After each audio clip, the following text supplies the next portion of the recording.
Oh, man. Okay, we're live and ready to go. Good to see you this morning. Glad you're here. We're in Acts chapter 10. I'm going to get through this outline today. Y'all heard of preacher's jokes, right? Yeah, legendary. Oh. Acts chapter 10, beginning in verse 1. Now there was a man at Caesarea named Cornelius, a centurion of what was called the Italian cohort, a devout man, and one who feared God with all of his household, and gave many alms to the Jewish people, and prayed to God continually. And about the 9th hour of the day, he clearly saw in a vision an angel of God who had just come in and said to him, "Cornelius." And fixing his gaze on him and being much alarmed, he said, "What is it, Lord?" And he said to him, "Your prayers and alms have ascended as a memorial before God. Now dispatch some men to Joppa and send for a man named Simon, who is also called Peter. He is staying with a tanner named Simon, whose house is by the sea." When the angel who was speaking to him had left, he summoned 2 of his servants and a devout soldier of those who were his personal attendants, and after he had explained everything to them, he sent them to Joppa. Your reaction to the prayer of Cornelius, what do you find interesting? He's a Gentile.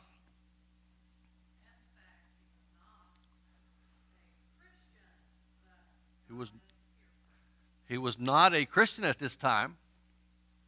He's called a what? Devout, and also a what? God-fearer. God-fearer is what they gave, I guess, to Gentiles and others who were sympathetic to the Jewish religion and believed in the one God of the Jews. And there's several things said about him. He's devout. He gives lots to the synagogue, to the Jewish people. And he prays what? Always, continually. Anybody else have anything different? Continually. What does a continual prayer look like? How would you describe someone who prays continually?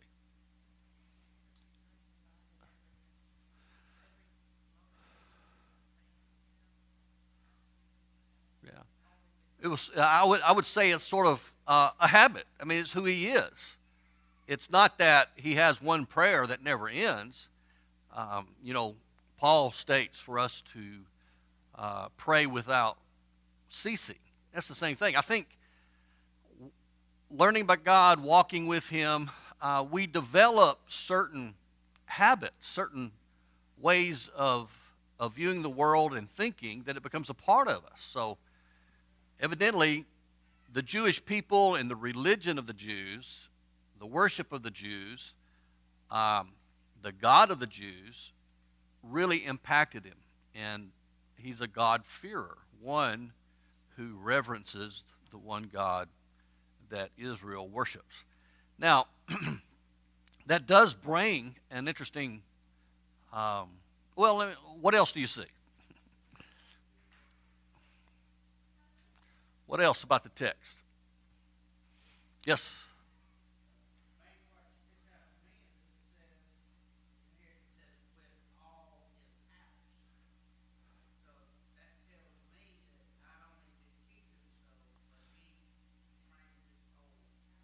Yeah, his household, which household can mean his immediate family, but oftentimes it refers to the household that would include servants and relatives, and a little bit bigger than how we would define household.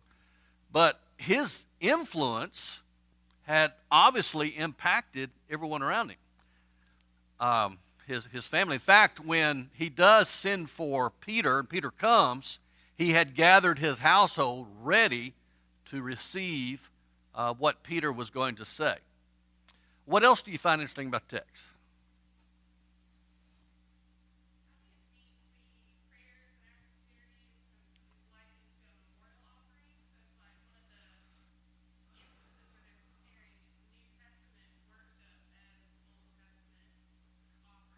Yeah, yeah. The imagery of ascending before me as a memorial, um, isn't it in the book of Revelation where he talks about the prayers of the saints being what?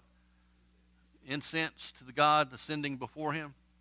So a neat imagery there. And in incense, you have this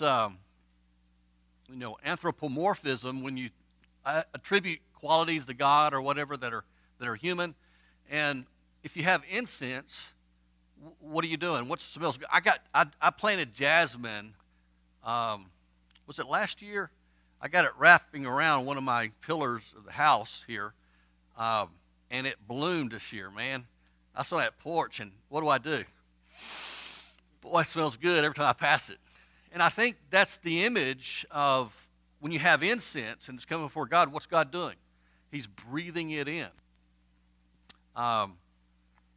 It's like it's pleasing to him. Think of the Almighty and someone is praying. Now, this is one individual, not even a Jew, okay? One who has, sympathy toward the Jewish religion. And there's, let me ask you, what else before I get into it?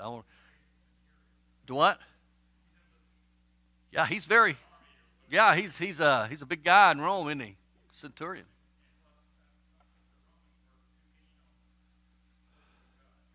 Well, they weren't too keen on the Jews. Sure. Yeah.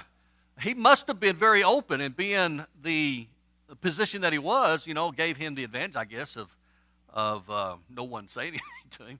But I think it's interesting that he gives. He's very benevolent to the Jewish people, and you don't get that picture from the Romans and others in regard to their benevolence toward Jews.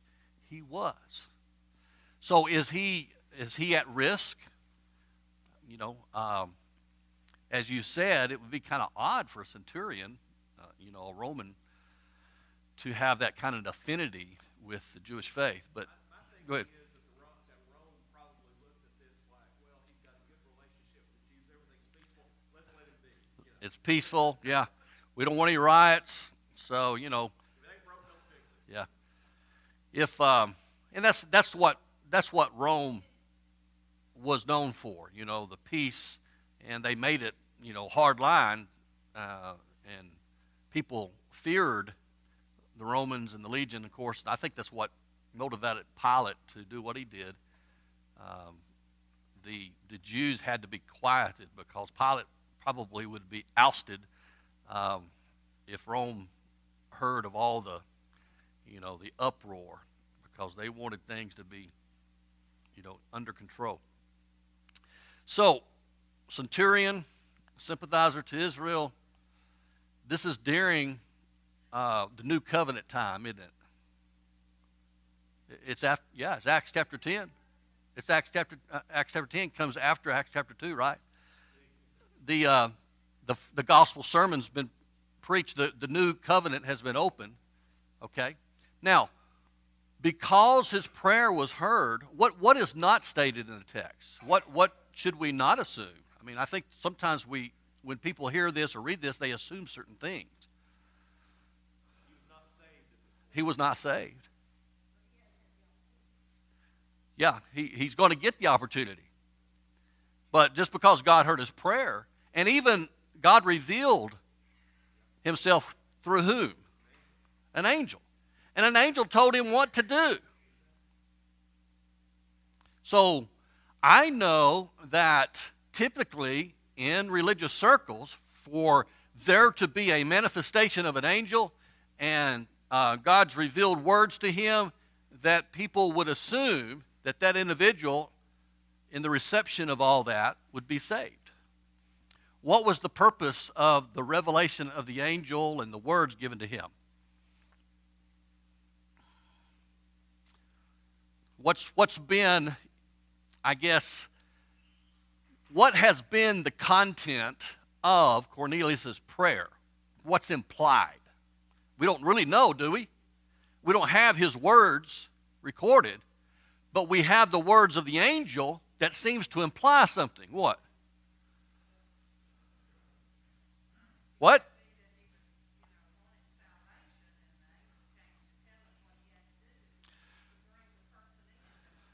Well, he was seeking God, wasn't he? There was a search, there was a seeking, and he prayed continually about that.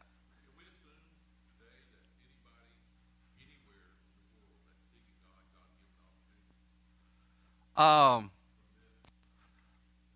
think there's other places also that kind of indicate that. If a person wills to know the way, I think there's going to be providentially an opportunity somewhere. So I would say yes. So we don't know the content of his prayer, but we do know that he's been searching. Now, I've had brothers and sisters in Christ who say that God doesn't hear the prayer of a sinner. Who said that? Yeah. Do you know God, the Bible records uninspired words of people. Look at John 6. This is where it comes from. John chapter 6. I'm sorry, it's John 9. The healing of the blind man and the discussion around him and the elitists who are kind of, who are you? You know, this is a really interesting. I'm excited about David teaching John on Wednesday nights because this is an interesting interaction where the blind man who they look to with contempt turns it all on them. I mean, it's just really interesting. You have to remember, and I think we know this, but some don't realize it. The Bible does record the words of uninspired people, like Satan, evil. And so just because it's in the Bible, it is true from that person's perspective, what they believed, okay? It doesn't mean it's true in regard to God's divine plan, or has God said a word about it. So I know what I think the Pharisees are thinking of, and I have the passage, one of them here in Proverbs 28, verse 9. But let's look at this. Verse 24 of John 9. This is after the blind man has been healed. Okay, he's brought before the court here, and they're questioning him. You know, who is this? Why? Who is, you know, there's just a, they're really ugly to this guy. And so a second time they called the man who had been blind and said to him, "Give glory to God. We know that this man is a sinner." He then answered, "Whether he is a sinner, I do not know. One thing I do know, that though I was blind, now I see." So they said to him, "What did he do to you? How did he open your eyes?" He answered them, "I told you already, and you do not listen. Why do you want to hear it again? You do not want to become his disciple too, do you?" Oh, that's classic. This is a know-nothing person from their standpoint who's been healed, and they're interrogating, and he's just, he's standing his ground. He says, "You are his disciple, but we are disciples of Moses. We know that God has spoken to Moses, but as for this man, we do not know where he is from." The man answered and said, Well. Here is an amazing thing, that you do not know where he is from, and yet he opened my eyes. What's the implication they say? We don't know where this guy's from. All the evidence is saying he's from where? He's from God. But they can't see it. They won't. They're unwilling, to hear. We know that God does not hear sinners. And people take this as a, in facto thing, God does not hear sinners. Well, it depends what you're talking about. it is true there are some sinners that God will not hear. Like if you look at your sheet, Proverbs 28, verse 9, he who turns away his ear from listening to the law, even his prayer is an abomination. That's just one of many. But it says, we know that God does not hear sinners, but if anyone is God-fearing and does his will, he hears him. Well, I think this is Cornelius. God-fearing, doing his will. He's a Gentile. He's a believer in the Jewish God. It's during the new covenant, the law of Christ. He just needs a little bit more information. Yeah. We're all sinners. Yeah. So, what? Go ahead.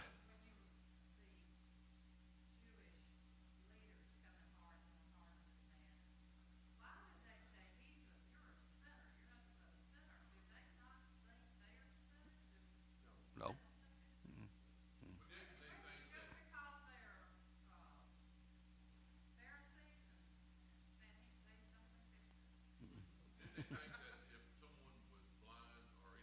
Yeah. Yeah. They accepted a certain thing that's always been through history.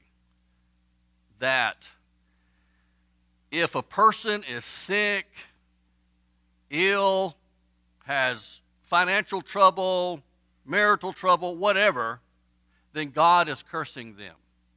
But if a person has good health, is prosperous, everything's going well, God is blessing them. And so obviously, this man, that's why the argument in John 9, when the disciples, they passed the blind man and they asked the question, what? Who sinned that this man should be born blind? His parents? Who was it that caused this catastrophe? Well, Jesus said it has nothing to do with that. What it has to do with my glory, and he heals him. That kind of revolutionizes the idea of the ancient way of looking at, blessings and cursings. Now, that's not to say that if I do something that's bad and I get hurt from it, it's not necessarily that God cursed me, but there are laws in effect in our world, that we suffer from. But the blessings and the cursings of that nature are not 100%.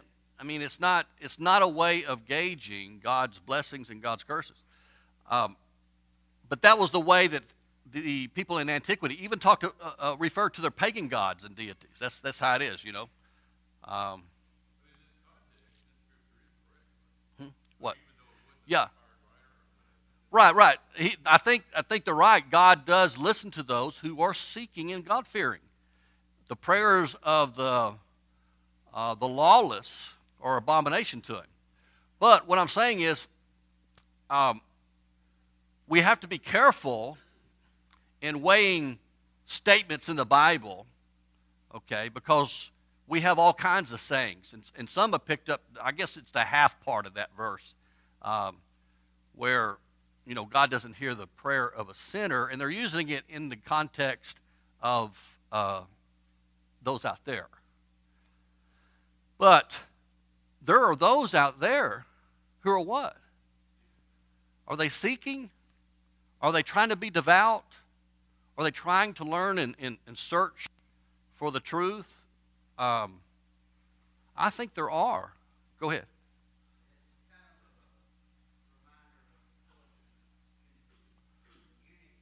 Yeah. Yeah. Yeah. Philip. Yeah, and they started in the very place that he was reading. I think it was Isaiah 53, and he preached to him Jesus. Go ahead. Part of the misunderstanding or confusion is the fact that our preachers over the years have emphasized in using this verse about the fact that God does not hear the prayer of the sinner for salvation. In other words, you can't pray for salvation. That's Right. the top of the New Testament. But then what's happened is it's taken that and said God doesn't hear the prayer of the sinner, period. They ignore the last part of the verse. Right. And the case of Cornelius. Yeah. Yeah, his prayer,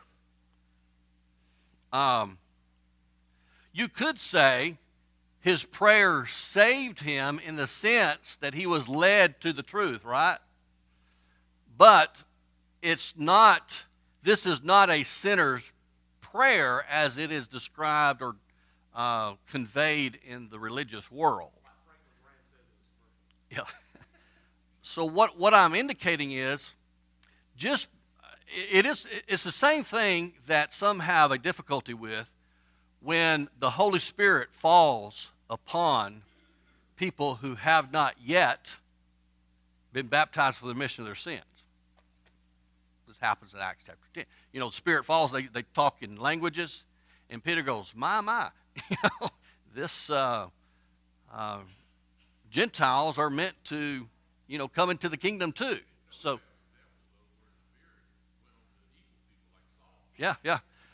But there's something that hinders. I think it has the concept of holiness and evil or something like that, that how could the Spirit come upon in a powerful way upon people who aren't saved? That would be a validation that they are. No, it was the purpose of the outpouring in Acts chapter 10 was to affirm what? And what was it the confirmation of? Yeah, Peter preached. There's no unclean thing. You know, Gentiles as well as Jews have access to the gospel. And so what does Peter do? He preaches unto them what? Who? Jesus. They hear the message, okay, and they're told what to do. And they were all baptized. So it's the same kind of plan. I mean, it's the same gospel plan that we've been teaching. But don't buy into the idea that God's not listening and hearing devout people who are searching. You will know of the way. I think providentially, even today, you may be a part. That's why I think we need to pray ourselves. Lord, lead me to someone. Because providentially, we might be led to someone who has been like Cornelius in a real way, and we become the conduit of teaching that person Jesus and the truth about the matter. Yes.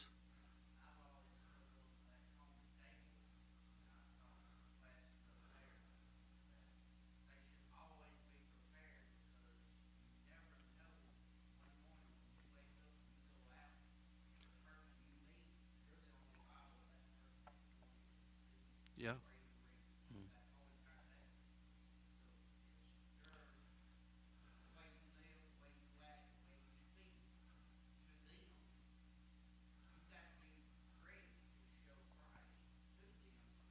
Yeah.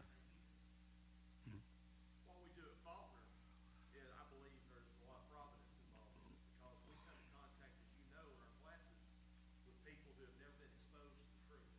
Yeah. And they've never been exposed to the Bible, some of them. Right. And so through us, you know, God can work not in a miraculous fashion, but providential. Yeah. And introducing them to what There's they need to do. there's lots of searchers, devout individuals that don't have a knowledge of the truth. And these may not necessarily be denominational people. They're just, I think we're convinced that there's nobody out there who's interested. I'm wondering if, as a church, we have convinced ourselves of that. But that's not true. It becomes true to us, and that's what's sad. And so there's not this personal idea that, hey, you know, God can providentially lead me. Maybe there's somebody out there that I can be the conduit, or I can water or plant the seed somewhere. I don't know. I do know this. Jesus said in John chapter 4 that the harvest is what? Plentiful. But the laborers are what? Few. Why? I think, why are there few? Well, maybe it's because what? It's labor. We've lost. It's a labor of joy. Yeah. Well, I may be talking I'm talking generally that we can almost convince ourselves no one's interested in that. I just don't believe that. No, I just don't believe that at all.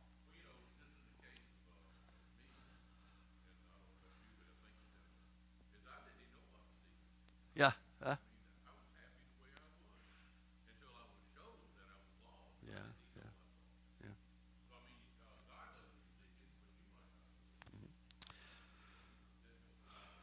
Right. And I think one of the most important things about this is there is a message that one must believe. It's not a um, it's not an event. It's not a revelation of an angel. It's not a booming voice from God. It's not an inner voice. It's the gospel message. He had to send for Peter to come and preach to him whom? Jesus. And all that comes with Jesus. Who he is, the death, burial, and resurrection led to baptism, but there was a continual growth. Here we have the gospel in its full form, and worship and life, and what does it mean to be a Christian? Paul says we have this treasure in earthen vessels.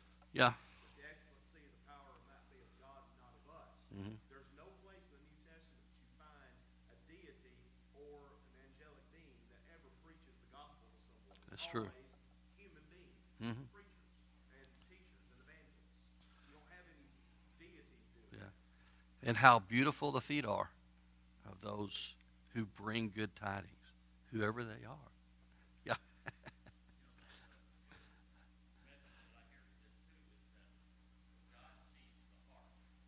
Yeah.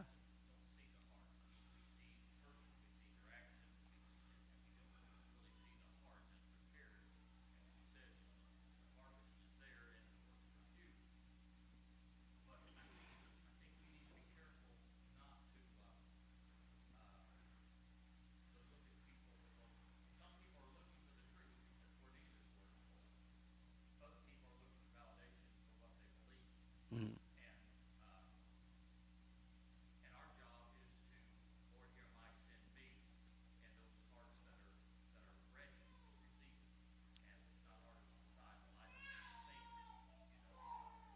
Right. Mm-hmm. Yeah. One thing we do sometimes also, we kind of get this idea that if somebody doesn't want to hear it or accept it when we talk to them one time, they will not accept it again. Yeah. There's all kind of things that God is doing in our lives that are preparing us for very moment of using other people so that it can be shared. And in soil, when you plant plants, there's a lot. Sometimes got to go into the work of the soil before the soil will produce the seed. Mm-hmm. Yeah. It reminds me when I was in landscaping. I had a charge on the bill of preparation of the beds. They also always used to say, well, what's this charge here? Well, I spent a lot of time getting the bed ready before I planted. I could have gone in and just planted it, and then later the grass comes up, and and it may not be good soil, but I tilled it, I got all the rocks out, made it what it ought to be. Then I planted.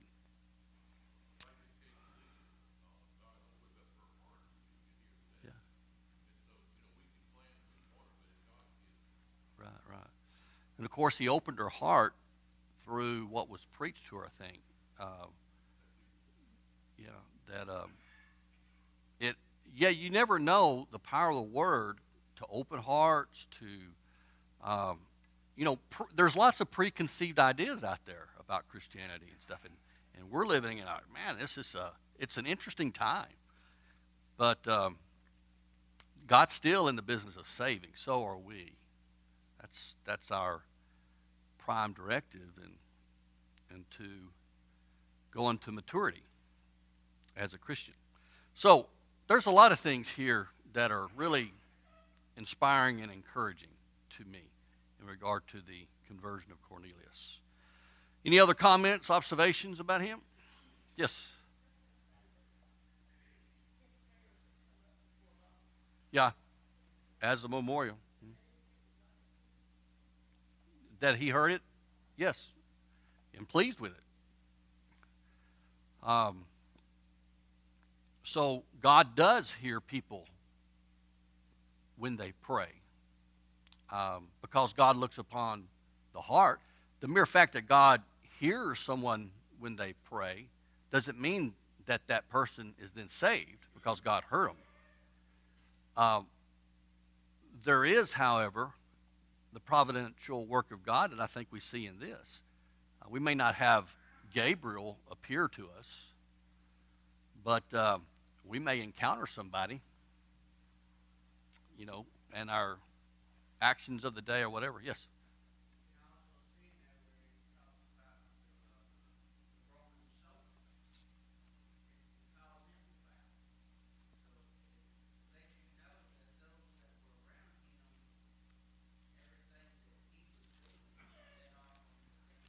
Yeah.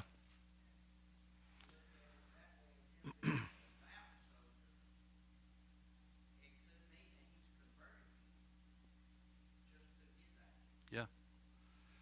Yeah, on that show, The Chosen, that TV series, they have Romans depicted as being really ugly, to the Jews and everything. But there's this one who's guarding Matthew, collector, that kind of he has respect for him, and it's a different relationship. So I think about Cornelius in regard to that when they. Yeah. Mm. Yeah. There is a distinction here made, though, between a non-Christian who does care about God and is looking toward God Right. versus one rebelling against God. We have a verses that talk to us about how God is basically made sick at his stomach when we just go to him for what we want Yeah. rather than going to him. And the harshness of that is actually directed toward God's children, his religious people. Seem to make God the sickest when they manipulate or are not growing in their maturity or holiness. But, God's always searching for those who desire to worship him in spirit and in truth.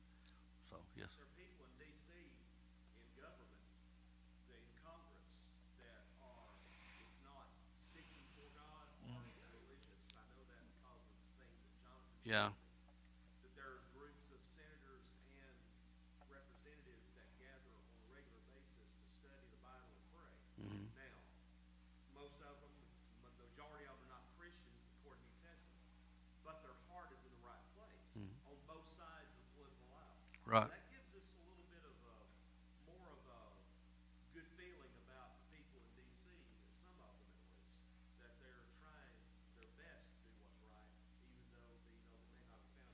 Mhm. And there are Christians, by the way, New Testament Christians in the Congress. Okay, let's go to Luke 22. This is interesting. This is the prayer of Jesus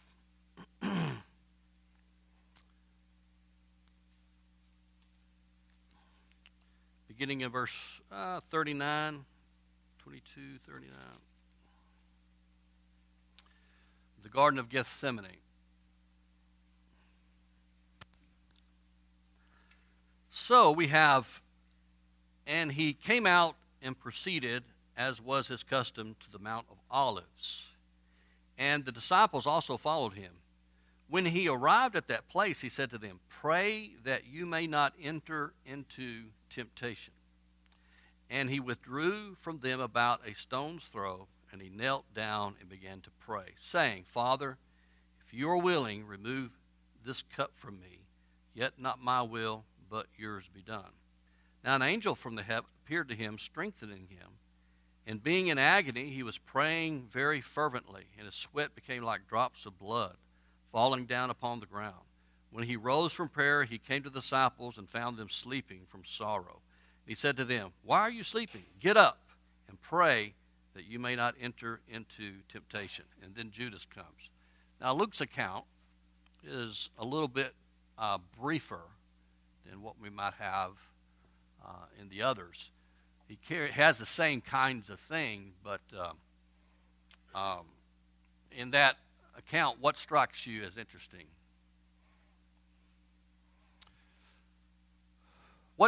Let me ask you this. What did Jesus have in mind when he said for his disciples to pray that they enter not into temptation, they be not tempted? What's the temptation? What is Jesus concerned for them about?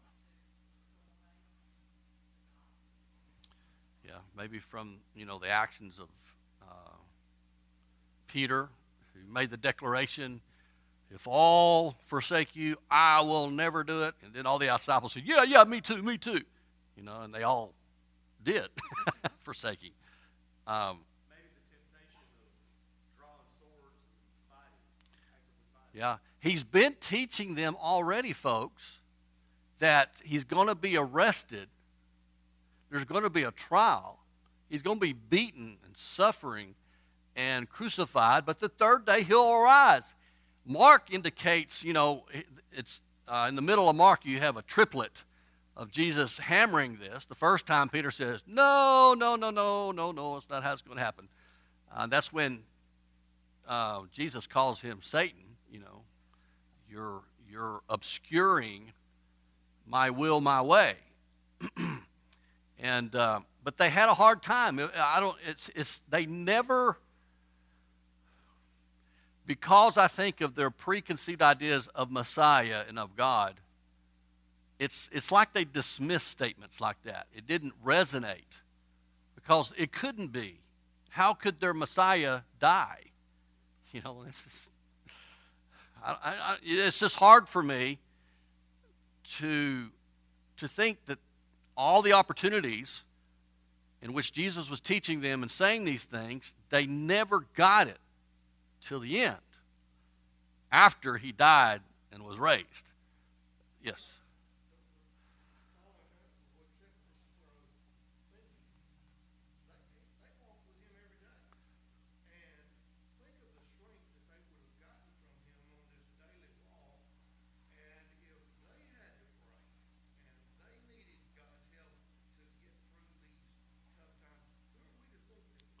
Yeah, exactly. Jesus is obviously about to face something very horrible as a human being and as, the Son of God. And he's concerned for his disciples before all this happens. I'm going to go pray, but I want you to pray so that you won't enter into temptation. So, what does that say about prayer? Is there a record of them praying? Do you find that surprising? Here's the admonition: pray. But the thing that's emphasized is that each and every time Jesus returned, according to the other Gospels, he comes, and what are they doing? Sleeping.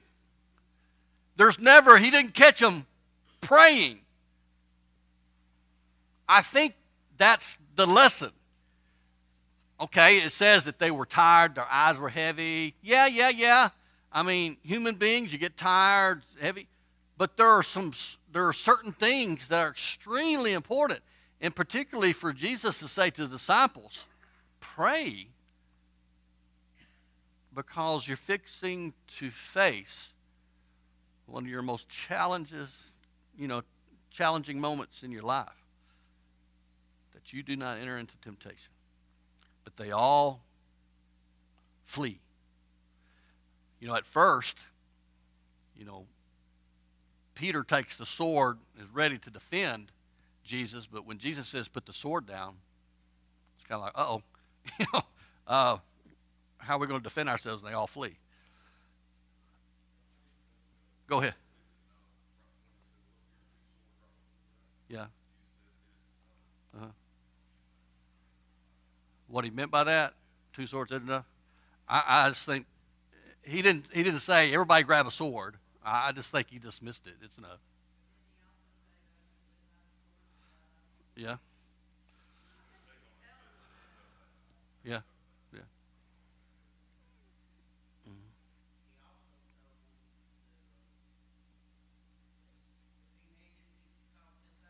Yeah. Exactly. Good. But he won't do it because that's not the Father's will. And having the one allowed for a lesson, many lessons actually to be taught. Having a what? Many lessons we have learned, we have taught, we have shared with people Right. because of the one sword that we Yeah. Mhm. So there is an element of instruction here, though we focused on Jesus' prayer. I think part of the heart of this instruction is what the disciples aren't doing. For whatever reason. They do get tired as Jesus carries on through the night. I mean, you can kind of picture it and see yourself in the situation. But it would seem to me that prayer is an equiper for what's coming. Wouldn't you say that? Prayer is not just a therapeutic thing, it is an equiper for what's ahead. And so perhaps they were ill-equipped when things finally broke down as they were. Peter, though followed him, is in the courtyard, and the trial's going on, and Luke's the one that says they meet eyes when he denies him the third time. And then he runs out, just a broken person. So, pray that, I haven't heard much about this. I hear about the prayer of Jesus in Gethsemane, but it's prefaced by this here. If Jesus is Lord and Master, and he prays in agony all night long for what is ahead, the servant is not greater than the master, is he? No. It's the same thing about what he says in washing feet. I'm an example so that you'll wash one another's feet. If you call me Lord and Master, then do as I do. one thing to consider also, that before in the class was referring to studying with other people, talking to other people, sharing the gospel with other people. Are we praying beforehand? Mm-hmm. We start our study with a prayer. Those kind of things I think are very important to set a stage for all things. Yeah, prayer is an equiper, preparation. Yeah, go ahead. Yes.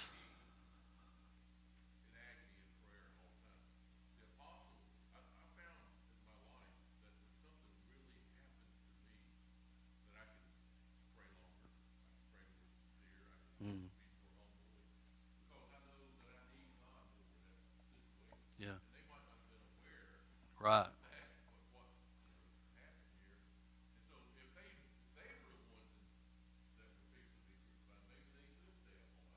Yeah, yeah. Probably so. If it was them, and yet one of the things about the Gospel of Mark is it shows discipleship leads to crucifixion. So in a sense, that is our, if you please, destiny as a disciple of Jesus. We are, as Paul would say, crucified with Christ.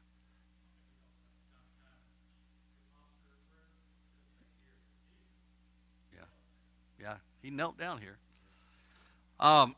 So he goes and he prays. Now, tell me something about Jesus' prayer here in Luke. Now, we know he did this according 3 times. In other Gospels gave more detailed information about it, that he goes and prays, comes back, they're asleep, he rebukes them, goes and prays again. I think this is the heart of his prayer.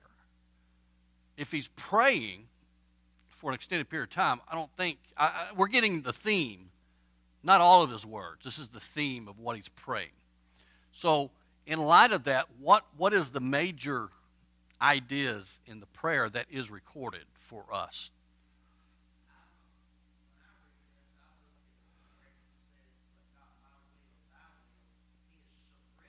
Yeah.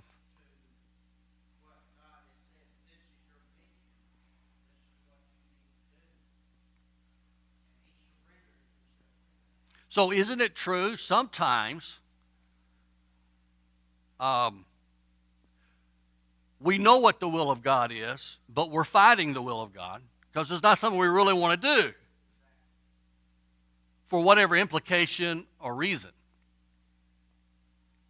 And so each time he says, but not my will, but your will be done. That's the heart. But it does show you that is there an internal struggle from a human perspective in what Jesus is facing? Yeah. I think, yeah. I think, the horror of the cross, though it's a joy, for what it's going to produce, it's going through it. That's the challenge. Yeah. He was willing to die. In fact, he said, no one's forcing me Yeah. to do this. I'm doing it. Yeah, he's going to do it. But in that prayer, you see a struggle. So let me ask you this. Does that not encourage you in some way? Does that not kind of, is that not relatable? I think it's very relatable, right? Okay, it's time's up. All right. That's it.